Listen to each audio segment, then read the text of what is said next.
नमस्कार दोस्तों। क्या आपने कभी सोचा है कि आपकी कुंडली का 8वां भाव यानी अष्टम भाव आपकी जिंदगी में इतनी उथल पुथल क्यों लाता है? आज हम जानेंगे कि जब अलग अलग ग्रह अष्टम भाव में होते हैं तो हमारी जिंदगी पर उनका क्या असर होता है, स्वास्थ्य, रिश्ते, धन और मृत्यु तक।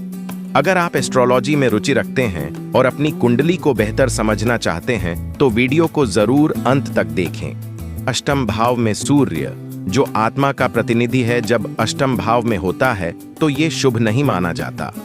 ऐसा जातक आकर्षक जरूर होता है, लेकिन साथ ही कामुक, आलसी, खर्चीला, झगड़ालू और कभी कभी हिंसक भी हो सकता है।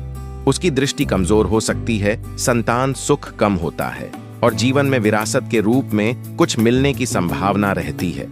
उसका जीवन उतार चढ़ाव से भरा होता है और वह बार बार यात्राएं करता है, विशेषकर निम्न स्तरीय संबंधों के कारण मानसिक अशांति झेलता है। ऐसा व्यक्ति न खुद संतोष पाता है और न दूसरों को खुश रख पाता है और अधिकतर वह अपने पिता को जल्दी खो देता है। यदि यह स्थिति स्त्री की कुंडली में हो तो यह पति की जल्दी मृत्यु का संकेत हो सकती है। पुरुष की कुंडली में पत्नी की चंद्रमा, अष्टम भाव का चंद्रमा जातक को बार बार बीमारियों का शिकार बना सकता है। शत्रुओं से डर, चोरों से हानि और मानसिक अस्थिरता, यह सब संभव होता है। यदि चंद्रमा अशुभ राशि में हो तो अल्पायु का योग भी बनता है, लेकिन अगर ये स्वराशि में हो या बुध, शुक्र या धनु राशि में स्थित हो तो ये जातक को अस्थमा, पाचन से जुड़ी बीमारियां, मधुमेह, पीलिया, बवासीर और रक्त से जुड़ी समस्याएं दे सकता है। हालांकि यदि चंद्रमा कर्क राशि का हो तो जातक दीर्घायु हो सकता है और अगर चंद्रमा शुभ ग्रहों से दृष्ट हो तो यह ननिहाल से धन संपत्ति, रहस्यमयी ज्ञान और अंतर्ज्ञान देता है।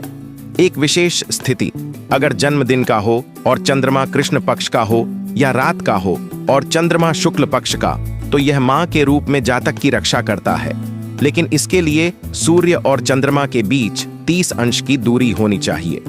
मंगल अष्टम में अच्छा नहीं माना जाता। इससे जातक के जीवन में हिंसक घटनाएं, आकस्मिक मृत्यु या गंभीर चोट की आशंका होती है।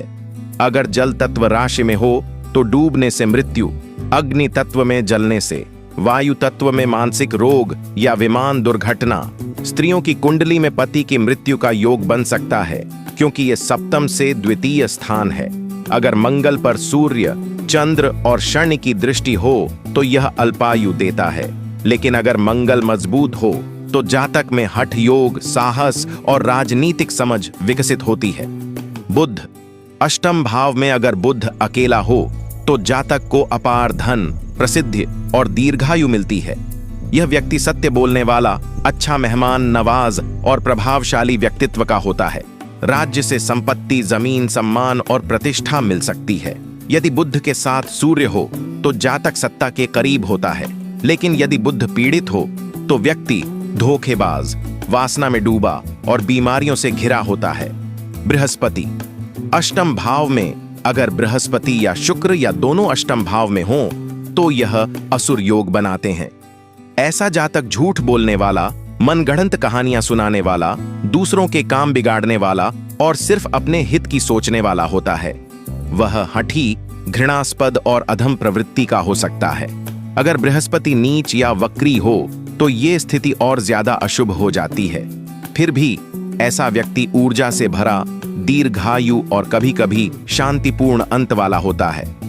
अष्टम भाव में शुक्र, जो स्वभाव से शुभ ग्रह है, अष्टम भाव में आने पर अपनी चमक थोड़ी खो देता है। यह धन तो देता है लेकिन वैवाहिक जीवन में परेशानियां लाता है। द्वितीय भाव को दृष्ट करने की वजह से यह धन, जमीन और विलासिता का कारक बन सकता है। लेकिन अगर शनि इसे देख रहा हो तो यह नपुंसकता और गंदगी की प्रवृत्ति देता है।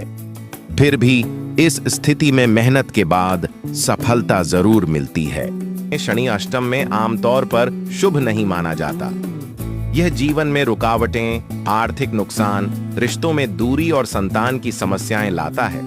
लेकिन क्योंकि शनि आयुष्य कारक भी है तो ये जातक को लंबी उम्र भी दे सकता है।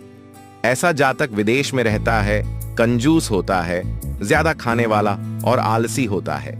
अगर शनि स्वराशि में हो या शुभ दृष्टि हो तो वृद्धावस्था में सम्मान और साझेदारी से लाभ मिलता है। अष्टम भाव में राहु अगर अशुभ हो तो जातक को क्रोधी, गलत विचारों वाला और अधिकारियों के बीच बदनाम बना सकता है। लेकिन अगर राहु शुभ हो तो यह व्यक्ति को विदेश यात्राएं, सरकार से मान सम्मान और शोहरत दिला सकता है। राहु की स्थिति पर सब कुछ निर्भर करता है, सही हो तो जिंदगी संवर सकती है।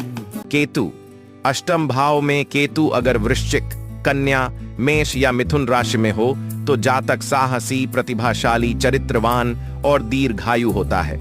उसे सरकार से लाभ, खेलों में सफलता और कार्यक्षेत्र में नाम मिलता है। लेकिन यदि केतु पीड़ित हो तो उधारी की समस्याएं, मानसिक तनाव, दुर्घटनाएं और मित्रों से वियोग तक हो सकता है। तो देखा आपने अष्टम भाव कितना गहरा, रहस्यमय और प्रभावशाली होता है। अगर आपकी कुंडली में कोई ग्रह अष्टम भाव में है तो इस वीडियो ने जरूर आपको कुछ समझने में मदद की होगी।